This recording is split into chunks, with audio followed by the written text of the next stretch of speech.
Welcome to this Windows Computer and Technology channel. And if you, of course, are a Microsoft Office user, we've got good news. This is a little news item that came out. A lot of people were scared about the fact that Office 2024 could be subscription only. But Microsoft is actually going to have a standalone Office that you have a one-time fee also for 2024.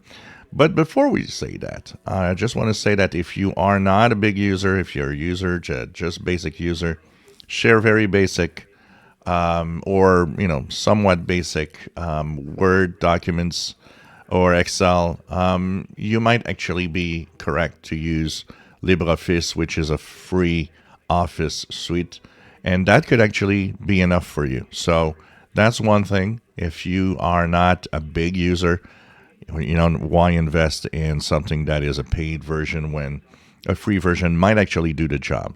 So LibreOffice.org is where you can get it. And if you don't do that much with, Word, Excel, PowerPoint, and so on, this could actually be enough. Or if you don't share anything with any other people, you can actually use LibreOffice to do all you want and all you need, probably. But that said, yes, we're talking about the real one. The Microsoft Office 2024 is coming next year.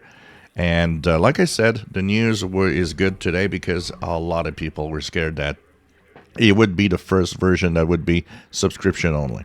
So, yep, Office 2024 will come as a standalone install that you pay once.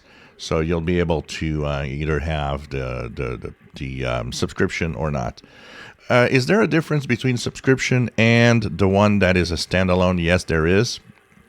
Although you do get the latest Office 2024 when you buy it, the standalone version only gets security updates.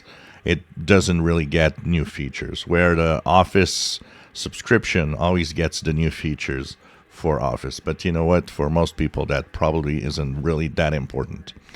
So if Office 2024 was something you was looking for, maybe because of work, or if you're a business and you were afraid of subscription only, nope, there will also be a standalone app, the good news of Microsoft. If you enjoy my videos, please subscribe, give us thumbs up. Thank you for watching.